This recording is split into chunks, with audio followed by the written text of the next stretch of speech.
Welcome back to an honest movie recap and review. Today, we look at Netflix Original's monster action adventure set 7 years after the great monster apocalypse. We take a deep dive into Love and Monsters.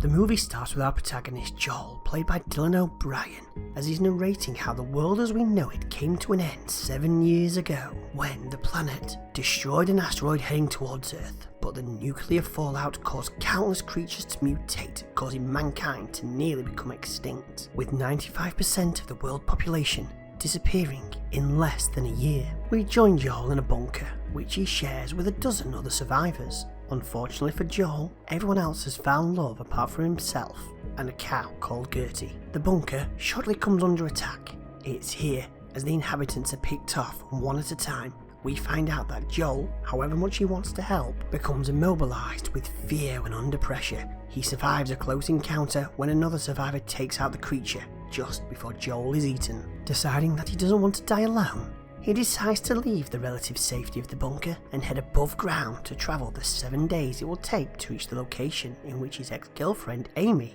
resides. This is decided after a flashback that shows the start of the apocalypse and after they lose radio communication with Aimee's bunker.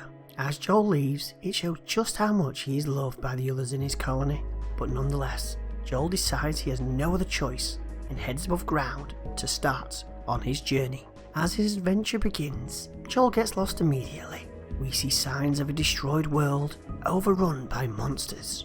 It's here, while searching an abandoned home, Joel meets Boy, his beloved new companion, after nearly being eaten by a giant frog. Thanks to Boy, Joel survives, and we learn that Boy's previous owner hadn't returned for a very long time. In the morning, Joel continues his quest, Boy joining him along the way after not wanting to be left behind and alone. Before long, what seems like a simple journey shows just how dangerous it can be, dodging monsters as they get closer to their goal. It's here, Joel finds himself trapped in a pit, about to be devoured by giant creatures, but at the last minute he's rescued by the Walking Dead's Merle and his surrogate daughter. Together they continue on their way. Clyde and Minnow, as they are called, teach Joel what it takes to actually survive above ground, all the while growing a strong family-like relationship. Teaching Joel what to do and not to do gives Joel all he will need to try and survive on his own. It's here he finds out there's some good monsters out there as well, and you can tell through their eyes. Before long, they find themselves heading their separate ways. Clyde and Minnow heading to the mountains, and Joel continues towards the sea and Aimee's colony. But before they go their separate ways, they make sure Joel will know how and where to find them. As Boy and Joel continue, we come to see Joel grow as a character and as an unlikely hero. A journey through a swamp continues, but something isn't right, and Boy finds himself scared. It's here they are attacked by a giant centipede. Joel faces his fears while having a flashback of how his parents were killed, but not giving up. Joel saves his beloved Boy as their friendship is cemented. During a rainstorm, they find refuge in an abandoned building. Inside is a robot by the name of Mavis. Mavis has less than an hour of battery time before she will power down for good. Joel uses Mavis's power to contact Aimee.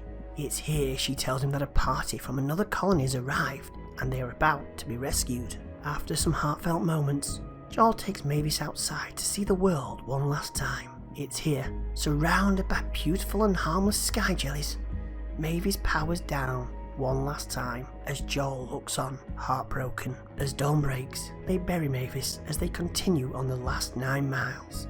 Danger ever present. Passing a massive sinkhole, they encounter their toughest foe yet, only surviving after blowing it up with a grenade Clive presented them with before going their separate ways. After swimming across the river to catch up with Boy and removing countless leeches from his body, Joel starts to hallucinate from the blood loss and poison, but just before he passes out, he finds Aimee. Waking up inside Aimee's colony, it's here he finds out it wasn't Aimee he kissed, but actually old Pete while he was hallucinating. We also find out Aimee has lost someone she loved and isn't ready for a new relationship, and that the colony is in the process of being rescued by 3 strangers and their yacht. Joel and Aimee have a heart-to-heart in which Joel realises that his family are back at his old bunker and he needs to get back to them as soon as possible, as they themselves are in danger after their bunker keeps getting breached. Before setting sail, a leaving party is thrown that evening by the rescuers. But during the party, Joel realises that these saviours aren't actually the good guys and are trying to get everyone drunk and also try to poison Joel in an attempt to kill him. Joel is then subdued. When he wakes up in the morning, the full colony has been handcuffed as the party from the yacht pillage anything and everything of value. This is how they actually survive. They then destroy the radio tower and decide to feed their captives to their yacht's power source, a giant crab who they electrocute to have it do their evil bidding. Before they're eaten, Joel and Aimee break free. Aimee goes to face the 3 bad guys, while Joel is left to face down the killer crab. Through pure luck and heart, Aimee and Joel are able to subdue 2 of the bad guys, but just as Joel is about to be eaten by the killer crab, he looks deep into its eyes and realises it isn't evil, but in pain and is suffering. So instead of killing it, he frees it. In gratitude, it leaves them be and kills the crew of the yacht, pulling them into a watery grave.